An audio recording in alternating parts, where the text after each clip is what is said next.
So just a quick one about race week and preparation and how to get the most out of your efforts and your body come the race.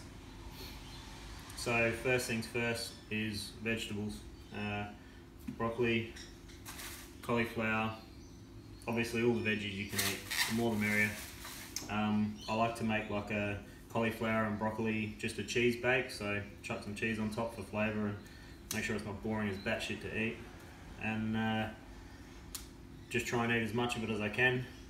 Pretty much the whole week of race, should really be eating like that all the time, but we'll enjoy our junk food and our guilty pleasures and whatever, so but when it comes to race, you definitely want to load up on the good stuff. So I'll make a couple other things as well, but this is kind of my go-to. I can eat heaps and heaps and heaps of it, keep eating it, and it's good. Seems to make me feel good, keeps me light and clean for the racing, and I just like it. It's something I've eaten all my life, and you go to a pub, have a pub meal, and I've got the salad bar, and it's always got cauliflower and broccoli bake, or almost always, and a bit of potato bake. So load the vegetables in.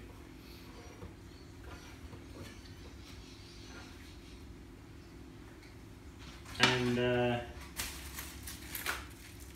also bike preparation. So we know the race is coming up, we know it's going to be a little bit wet, but the trails should dry out enough come the race. So tyre choice, make sure you're happy with what you're running. If you're not too sure and you haven't really ridden on too many other tyres, just run what you know.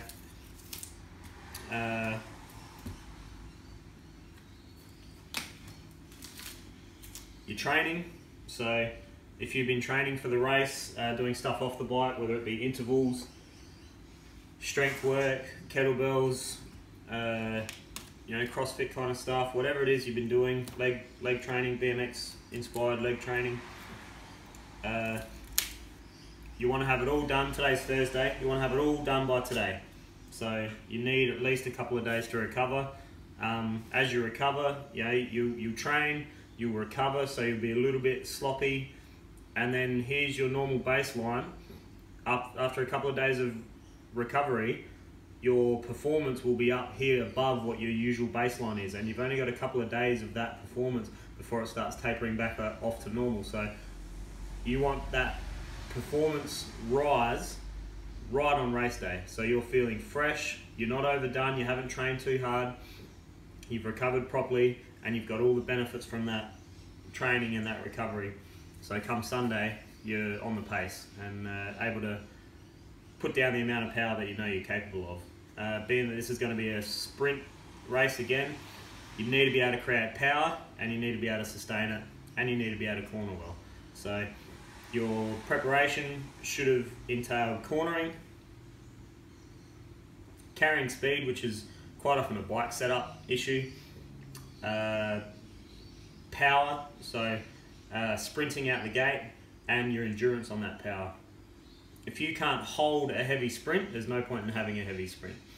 If you're going to come out of the gate 100%, you're going to hit your lactate threshold, and you're going to have to button off to 60% in order to recover, so then you can come back up to 80%, which is kind of where you should be performing on your sprints, if it's going to have to be a sustainable effort, if there's nowhere to relax in between. So on these flatter races, we need to be pushing hard, but we need to be sustaining that. So out of the gate, 80%. So go hard, but make sure you're breathing more oxygen than you're using. If you're not breathing in more oxygen than you're using, excuse me, you're going to run out of oxygen, and you're going to have to button off so your body can get in that recovery mode to get enough oxygen for you to keep going again. If you hold your breath, you can only last 10 seconds, 15 seconds max. If you breathe shallow, you might last 20, 30 seconds. But if you breathe deep and breathe with the intention of getting more air than you're using constantly and being aware of that, you will be able to sustain your efforts for longer. So you'll be able to come out of that gate at 80 to 85%,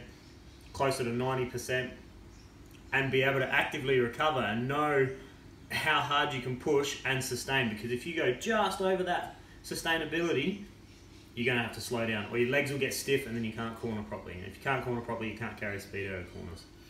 So vegetables, breathing, and your training. Make sure everything's ready, everything's right, and it should be a good race for you.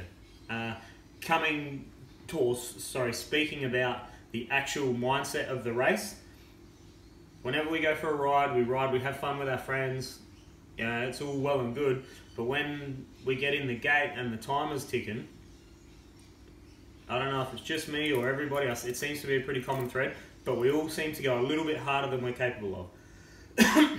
It's always about go as hard as you possibly can. Now, if you want to race clean and you want to get good results, that approach really doesn't work. It can work, but it's sporadic. It's kind of unpredictable. So you want to ride to 90 to 95% of your capabilities, especially if you're a young racer or you're a new racer. You need to develop the ability to finish a race consistently, which only comes from finishing races consistently. You can't develop that outside of a race environment. You can try and you can develop it kind of, but the race environment is the place to develop your ability to race cleanly. So 90 to 95% should yield a good race, a clean race, with the mentality of doing everything precisely. Not doing everything as hard as you can or as fast as you can, just doing everything precisely. So sprint where you need a sprint, recover where you need to recover, and corner where you need to corner. If you can do those three things in a race and make them work properly for you, you're going to get the result that you want. And then once you get used to that, you turn it up to 95 to 96% of your capabilities. And then when you have good results from that and you keep progressing and not making mistakes, you get a string of clean races together, outside of mechanicals and whatnot. That's sort of outside of your control sometimes. You can start pouring on a little bit more effort. So all of a sudden you're doing 97% efforts, and the last three races you've had really, really good results. So that you know now you can turn it up to 98, 99%, and maybe even 100% in the right scenario. If everything's right, the track suits you, you're feeling good, your confidence is where it needs to be, you can push to 100%. But there's no point in trying to do 100% until you've developed those 80, 85, 90, 95% efforts in races where you're learning how to be consistent and not make mistakes. That's the absolute number one thing to keep your mind on. Not making mistakes, getting down the run cleanly, getting down 5 stages cleanly, or 6 stages, whatever the race may be. You've got to make sure that you can finish before you can win. So happy racing. See how you go.